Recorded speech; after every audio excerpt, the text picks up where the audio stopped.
kita ini adalah hamba Allah. Abdun. Abdun itu pelayan. Masuk bahasa Indonesia menjadi abdi. Bahasa Inggrisnya servant, the servant of Allah. Abadah. Abadah, dari kata abadah muncul ibadah.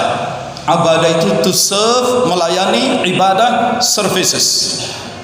Bahasa Arabnya ibadah, bahasa Inggrisnya service.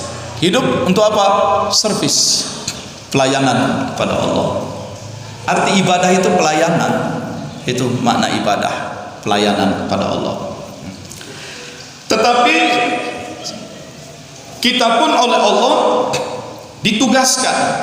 Kamu jadi pelayan ya, jadi abdun ya, jadi Abdullah, hamba Allah, pelayan Allah. Iya, kamu ditugaskan turun ke bumi, hadir di bumi.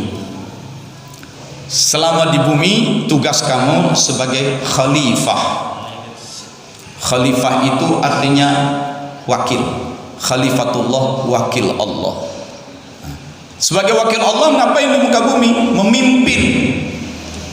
Maka kita adalah leader, para pemimpin di muka bumi.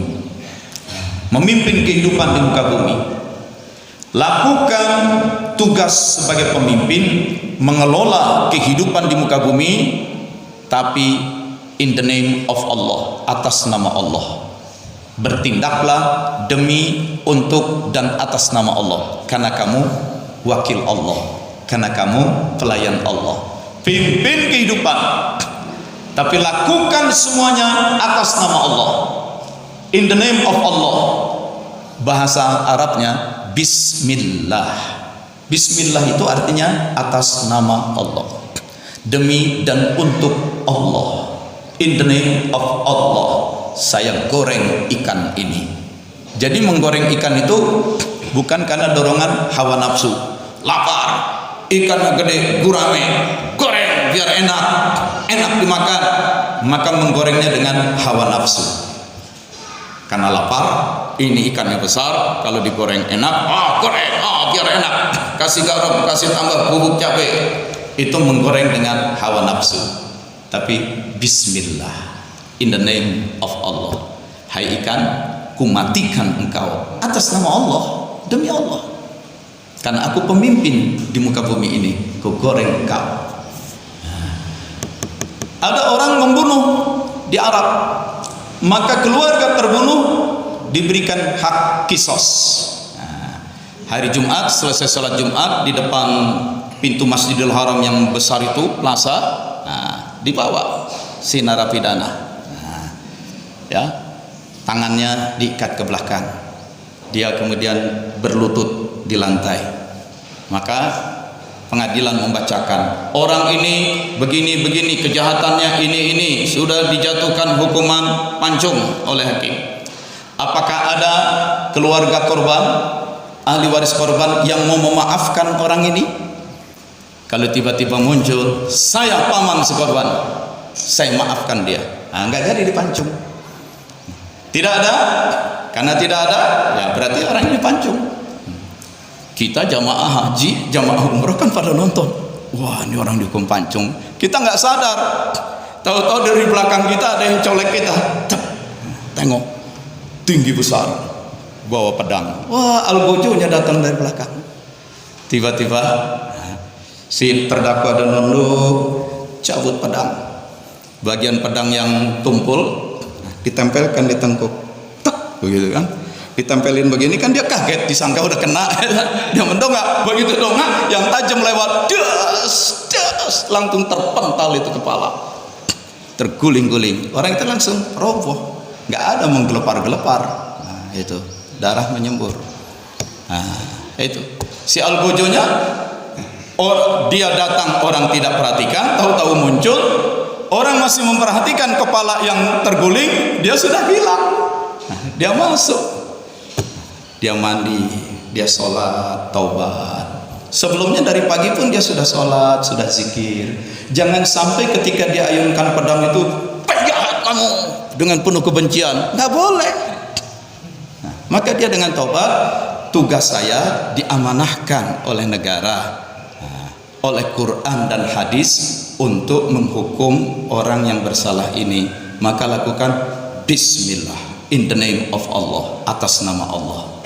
Bukan karena emang jahat lo, ya, grupnya Sambo sih lo, nggak boleh itu, ya. Jadi nggak boleh dengan kebencian, semua harus atas nama Allah. Begitu. Nah, kalau ibadah yang langsung kepada Allah itu disebut ibadah mahdoh. Ibadah mahdoh itu ibadah formal, ya. Sholat, puasa, ya, haji, zakat, baca Quran. Tapi kalau hidup kita di muka bumi, kita bertani, bercocok tanam, itu ibadah juga. Disebutnya ibadah yang ghair mahdoh, ibadah yang tidak formal, ibadah yang lebih bersifat sosial, lebih bersifat budaya, sosiokultural. Nah, itu ibadah juga. Nah, ibadah yang ghair mahdoh ini sering juga disebut muamalah. Muamalah banyak macamnya. Berkeluarga itu muamalah, berdagang, bertani, masya Allah. Ketika Islam masuk ke Eropa Selatan, di Andalusia, di sanalah dikembangkan oleh ulama-ulama kita teknik-teknik pertanian yang sangat maju, sehingga ada beberapa kitab sampai sekarang itu kitab-kitab tentang pertanian, antara lain Al-Mazra'ah itu. Dan jelas ayat-ayatnya, hadis-hadisnya, kenapa kita harus bertani, dijelaskan itu. Jadi siapa bilang menjadi orang soleh itu hanya zikir khatam tam saja? Tidak. Bertani pun menjalankan tugas dari Allah, dan itu ada perintah dari Rasulullah. Kalimantan Barat ada daerah Sambas, dulu tempat lahirnya Syekh Ahmad Khatib As-Sambasi. Nah, itu syekh kita, tarekat Qadiriyah Naqsabandiyah itu dari Syekh Ahmad Khatib Sambas. Saya pernah ke Sambas. Ada satu daerah yang tiap berapa tahun terkena dilanda banjir besar. Tapi di daerah itu juga ada satu ladang sawah milik kakek tua yang kalaupun kena banjir tetap berhasil panennya, tidak rusak, tidak busuk. Ketika ditanya kenapa, ketika memindahkan padi untuk tanam mundur, begitu menanamkan padi itu, lipat lidah ke atas sambil benamkan itu padi klep ke dalam lumpur, sambil saat itu juga di kolbu Allah, Allah, zikir khafi mani itu. Maka panennya bagus karena dilakukan atas nama Allah, bukan karena subur, ya, wahai dewa anu bikin subur, wahai dewa anu, wahai penunggu tempat ini bikin supaya panen. Bukan dewa, bukan penunggu tempat, Allah, Allah. Itu bertani, berdagang gitu ya, atas nama Allah. Kegiatan politik, kenegaraan, semua itu ada di keluarga. Apakah di keluarga ada masalah ekonomi? Ada. Bagaimana meningkatkan penghasilan, bagaimana membagi penghasilan, bagaimana menyiapkan tabungan untuk haji. Ada keluarga, ada ekonomi. Urusan politik juga ada, ya, supaya tidak diomelin oleh Menteri Dalam Negeri. Bagaimana kalau pulang terlambat, alasannya apa gitu, ngaji sama Mbah Dim gitu. Nah, itu politik juga, politik menghadapi istri yang cerewet gitu. Jadi di keluarga itu ada psikologi, ada pendidikan, ada macam-macam. Maka kata Nabi, orang yang kawin, berkeluarga, menikah, dia sudah melaksanakan separuh dari kewajiban agamanya. Separuh dari kewajiban agama itu terjadi dengan hidup berkeluarga. Karena di keluarga itu ada pendidikan, ada psikologi, ada ekonomi, ada politik, segala macam itu. Tinggal saja dua saja dijaga. Syahadat jangan rusak, la ilaha illallah Muhammad Rasulullah. Salat jangan pernah ditinggalkan. Surga. Karena separuh agama itu adanya dalam kehidupan keluarga. Maka berbahagialah orang-orang yang berkeluarga. Ada di sini yang masih jomblo? Nggak ada kan? Kalau masih ada, tugas Anda mencarikan jodohnya. Itu, ya, tugas temannya dong, ya, tugas tetangganya carikan sedapat mungkin. Jangan biarkan orang itu jomblo terus, karena dia minus itu tekor. Dia sudah sholat, puasa, itu baru 50%. 50% lagi belum itu. 50% itu adanya di rumah tangga. Maka kalau ada janda, jangan biarkan lama-lama dia menjanda. Kalau ada duda, jangan lama-lama biarkan dia menduda. Apalagi ada bujangan. Itu. Oke. Jadi ibadah kita itu dalam tarekat begini. Ke Allah, zikir, ke masyarakat, gitu juga. Oleh sebab itu tidak heran dalam tanbih kita Abah Anom itu menyampaikan pesan-pesan. Ini pesan dari Abah Sepuh, dari Abah Anom. Tadi kan dibaca tanbih. Oleh karena demikian, hendaklah segenap murid-murid bertindak teliti dalam segala jalan yang ditempuh, guna kebaikan zahir batin, dunia maupun akhirat, supaya hati tentram, jasad nyaman. Jangan sekali-kali timbul persengketaan. Tidak lain tujuannya budi utama jasmani sempurna, cagar bagar. Ini menunjukkan sebagai orang tarekat kita hidup dunia, akhirat, lahir, batin. Itu seimbang. Jadi jangan mengejar akhirat saja. Justru akhirat itu jadi baik kalau kita menghasilkan kebaikan di dunia. Itu makin banyak manfaat di sana ketika kita banyak bermanfaat di muka bumi. Maka dalam sebuah hadis pun digambarkan Allah menyampaikan pesan. Nanti di akhirat saat menghadap Allah ada hamba yang mengeluh, ya Allah, ini aksya. Ya Allah, ini doa. Ya Allah, ini sakit. Ya Allah, haus. Ya Allah, lapar. Ya Allah, sakit. Ya Allah. Dan Allah menjawab, dulu aku haus, kamu tidak peduli dengan aku. Dulu aku kelaparan, kamu cuek saja. Dulu aku sakit, engkau tidak berbuat apa-apa. Lalu itu hamba bertanya, ya Allah, engkau kan Tuhan, bagaimana mungkin Tuhan bisa haus, lapar, sakit? Kalaupun engkau haus, lapar, sakit, aku harus berbuat apa? Dan Allah menjawab, bukankah dulu kau jumpai ketika di dunia ada hamba-hambaku yang kehausan dan kamu tidak peduli untuk memberi minum kepada mereka? Kalau saja kau beri minum mereka, itu sama pahalanya seperti engkau memberi minum kepadaku. Maka dulu di rumah kakek saya dari Ciledug itu, seperti Ciledug itu kira-kira perempatan jalan besar sana itu, jalan raya apa tuh, Kewates itu ya. Lalu ada jalan seperti yang jalan di belakang ini, jauh itu sampai 5 km ke ujung, sampai ke desa di dekat gunung. Rumah masih jarang-jarang dan jalan itu tanah, memang cukup lebar tapi masih tanah.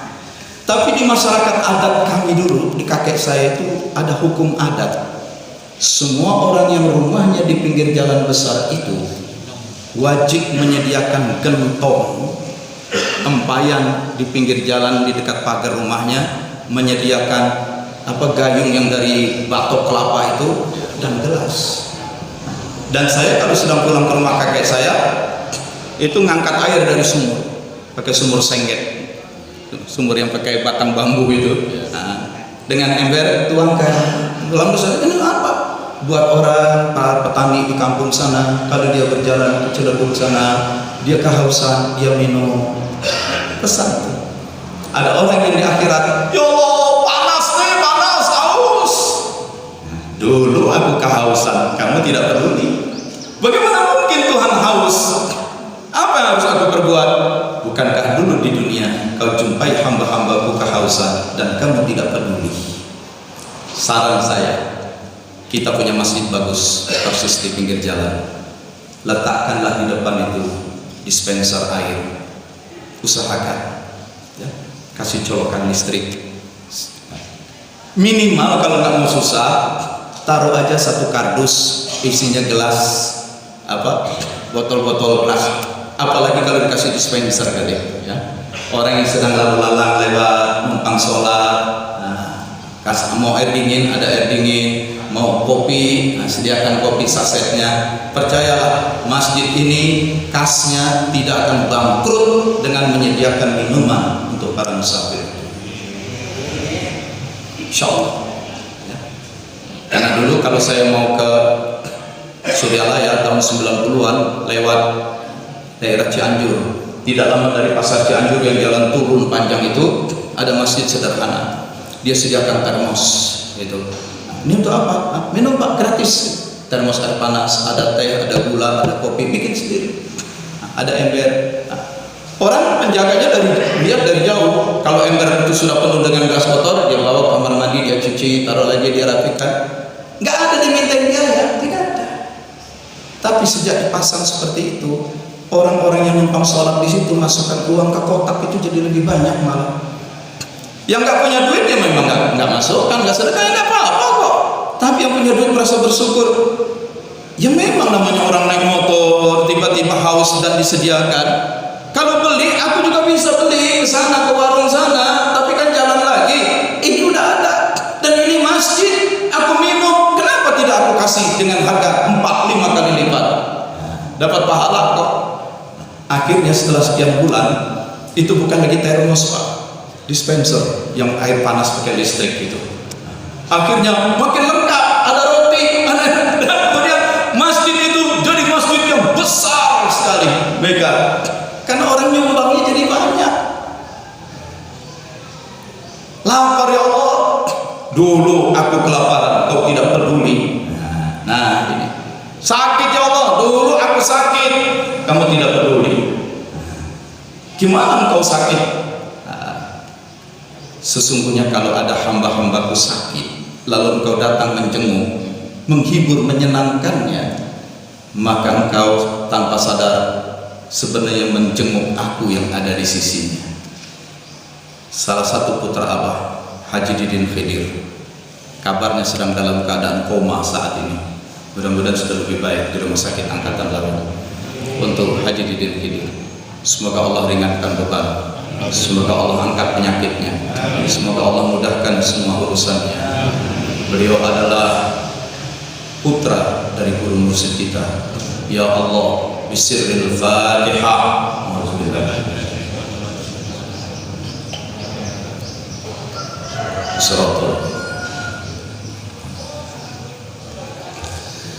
Maka jangan heran di dalam tanbih itu juga ada pesan yang selalu dibaca terhadap fakir miskin, harus kasih sayang, ramah tamah serta bermanis budi, bersikap murah tangan, mencerminkan bahwa hati kita sadar. Coba rasakan diri kita pribadi, betapa pedihnya jika dalam keadaan kekurangan. Oleh karena itu janganlah acuh tak acuh, hanya diri sendirilah yang senang. Karena mereka jadi fakir miskin itu bukannya kehendak sendiri, namun itulah kodrat Tuhan. Sudah sering baca dan dengar tanbih ini? Sudah sering? Sudah berapa kali? Sudah berapa tahun? Sudah dilaksanakan? Nah, ini di suatu daerah ada tokoh penggerak TKN. Dia manajer di sebuah perusahaan. Ini di Jawa Barat. Ya, penghasilannya lumayan. Dengan uangnya dia menggerakkan aktivitas TKN. Orang datang berzikir, dia hubungi para ustadz. Wah, dia pimpin rapat, dia yang paling pontang-panting mengurusi TKN, mengeluarkan banyak rezekinya. Maka TKN di daerah itu berkembang. Di Masjid Agungnya, waduh, ribuan. Itu. Satu saat beberapa kali saya ceramah di sana nggak jumpa orang ini. Kemana? Sakit Pak. Oh, sakit. Terus karena selesai manakib sudah lewat tengah malam, saya mau menjenguk orang sakit tengah malam, takut terganggu. Nanti aja lah, nanti sajalah, nanti kelupaan. Tahu-tahu mana Pak? Udah meninggal dunia Pak. Astagfirullah. Saya panggil beberapa pengurus TKN. Pak, yang ketua kita itu kapan meninggal? Sekian bulan lalu. Saya nggak dapat kabar. Sakit apa? Sakit berapa lama sakitnya? Saya tanya, siapa di antara kalian yang menjenguk dia saat sakit berbulan-bulan itu? Lebih dari setahun sakit. Pada nunduk. Itu. Pada nunduk. Siapa yang punya nomor handphone istrinya? Tolong telepon. Kasih tahu nanti meskipun lewat tengah malam. Mohon maaf, Pak Wahyudin akan singgah ke rumah. Pantas nggak pantas bertamu lewat tengah malam ya, karena kesempatannya takut kelupaan lagi. Saya datang, rumahnya sangat sederhana. Istrinya agak malu menerima tamu yang disebut tokoh dan wakil talqin. Kenapa? Karena hanya bisa menyambut dengan menghamparkan tikar yang sudah robek-robek. Dan di dalam ruang tamu itu tidak ada kursi, tidak ada meja. Mungkin juga di dalam kamarnya sudah tidak ada lagi tempat itu, karena semua sudah terjual untuk makan, untuk berobat, makan, dan menyekolahkan anak. Dan saya mendengar anak yang kedua pun ditarik, tidak bisa lagi dia bayarkan uang sekolah. Disinilah saya merasa hancur. Rupanya di TKN itu orang hanya sibuk cari muka ke Allah, zikir hatam tam sampai pagi. Saudara sendiri sengsara, bahkan tokoh menjadi penggerak TKN, susah hidupnya sampai mati, nggak ada yang jenguk, anak yatimnya pun nggak ada yang ngurusin. Apakah ini murid Abah Anom? Saya nggak akan sebut itu daerah mana, tetapi hanya saya pesankan jangan sampai terjadi di Jogja. Lihat sesepuh-sesepuh kita, siapa yang awal-awal membawa TKN ke Jogja, siapa yang menggerakkan, siapa yang berjuangnya. Ketika TKN sudah redup pun siapa yang awalnya itu ya. Jangan sesudah jadi hebat terus pada rebutan. Jangan hanya itu, lihat asal mualalnya dulu. Siapa yang menghidupkan, mana mereka, masih bisa jalankah, umur berapa, bagaimana keluarganya ya. Dan bukan mustahil. Siapa di antara kita yang akan mati duluan? Siapa di antara kita yang akan meninggalkan anak yatim, cucu yatim duluan? Bagaimana dengan anak-anaknya? Jadi kita harus melakukan tindakan sesuatu yang bukan saja riyadhah, bukan saja zikir-zikir, tapi ada tindakan-tindakan sosial yang akan menyiapkan bantuan kepada yatim piatu, kepada orang miskin. Siapa yang miskin? Kita bisa mendadak miskin loh. Kita bisa mendadak miskin. Tidak sedikit banyak teman saya kaya raya, dihantam kanker, habis semua kekayaan untuk berobat, belum lagi mati udah miskin semiskin-miskinnya. Kita bisa sewaktu-waktu jadi miskin, sebagaimana kita sewaktu-waktu bisa meninggalkan anak yatim. Nah, makanya saya menyarankan, yuk kita ini sebagai warga LDTKN, ibadah riyadhah yang ke atas itu kita lakukan, tetapi tindakan-tindakan sosial juga kita bangun. Tindakan sosial, bagaimana tindakan sosial itu harus kita jaga. Syekh Abdul Qadir Al-Jilani ada satu buku judulnya Ulamaul Amilin. Ada yang disebut ulama, ilmunya tinggi, pinter, banyak ngajar, banyak menulis kitab, tapi dia tidak menjadi praktisi, tidak mempraktekkan. Tapi ada ulama yang pinter juga praktisi. Itu dia ustadz, tapi dia juga jadi pengurus RW RT. Dia ustadz, tapi dia juga jadi pengurus DKM begitu. Jadi ulama juga praktisi. Bukan cuma ulama yang ngajar saja itu, tapi praktek. Dan Syekh Abdul Qadir Al-Jilani dikelompokkan sebagai ulama yang juga praktisi. Dan beliau ya, dalam sebuah ceramahnya berkata, qad fatishtu al-a'mal kullah, sudah kuperiksa, sudah kucermati perbuatan-perbuatan amal-amal manusia, jenis-jenis amal, dan ternyata tidak ada amal yang paling afdal daripada bersedekah memberi makan kepada orang yang kelaparan adalah suatu kebahagiaan besar. Jika dunia berada di tanganku, tapi dengan kekuasaan itu, dengan dunia di tanganku, aku bisa berikan makan kepada orang-orang lapar. Nah, itu. Jadi kita harus berlatih memberi. Ya. Memberi. Maka Syekh Abdul Qadir tahu. Ya. Sudah dapat petunjuk. Ada orang sakitnya berat. Maka Syekh Abdul Qadir dengan harta yang beliau miliki, beliau beli kuda-kuda yang besar, mahal-mahal, 40 ekor kuda. Si orang yang sakit itu di desa bertanya, berobat nggak sembuh, berjumpa dengan seorang wali. Kamu hanya bisa sembuh kalau kamu minta bantuan kepada Syekh Abdul Qadir. Dia ulama sufi, hamba yang taat beribadah. Pergi sana. Dia pergi ke kota. Di rumahnya Syekh Abdul Qadir, dia tengok ada 40 ekor kuda yang besar-besar, mahal-mahal. Katanya Syekh, ulama sufi, tapi kok hidupnya kaya raya. Mobilnya mewah-mewah, bagus-bagus. Kalau dulu mobil itu kan kudanya mewah-mewah. Ini sufi apa? Cinta dunia. Ngapain saya berbuat pada orang macam ini? Nah, pergilah dia. Pergi, tambah sakit lagi. Datang lagi ke seorang ulama di kota itu.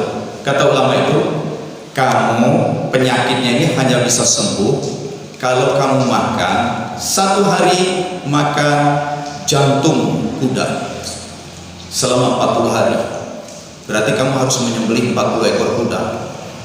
Wah, duit dari mana? Kalau 1 ekor kuda aja nggak terbeli oleh saya.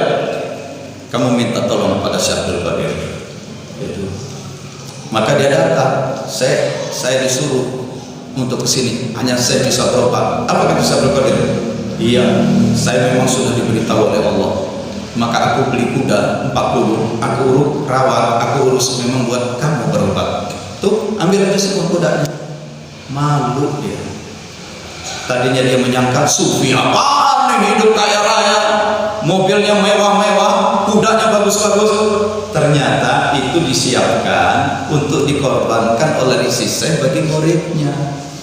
Jadi jangan prasangka. Itu. Berarti Syekh itu ulama yang ilmunya tinggi, juga praktisi. Mau mencari kekayaan, bekerja, mau berdagang, dan hasil dagangnya disiapkan untuk disedekahkan. Itu.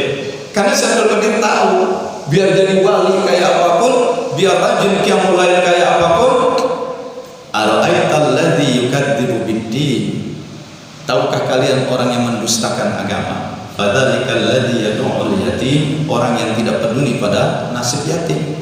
Wala yahuddu ala ta'amil miskin, dan tidak peduli untuk memberi makan orang-orang miskin. Jadi kemiskinan jangan dianggap sepele. Memang kita katakan, ditambih dikatakan mereka menjadi miskin itu karena takdir Allah. Terus kata bilang, emang udah takdirnya miskin, biarin aja deh. Kita kan takdirnya kaya. Kita yang beruang, yang berharta, itu menjadi ujian. Lihat surat Al-Munafikun. Ada orang-orang yang ketika sudah mati, rohnya dicabut, badannya dikubur, rohnya dibawa ke alam barzah. Dia lihat di alam barzah, lalu dia berdoa,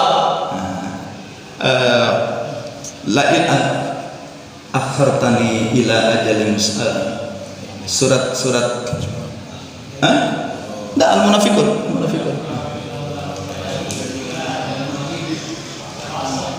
Yang jelas buka ininya. Laula akhartani fakuna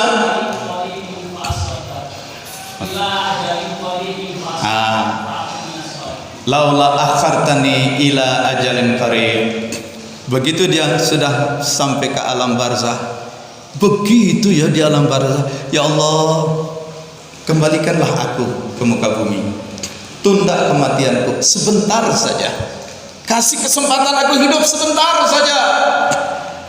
fa asaddaqu wa akum minas sholihin. Begitu aku kembali ke dunia, langsung seluruh hartaku ku sedekahkan. Nah, lalu setelah itu kau bikin aku mati lagi. Kenapa?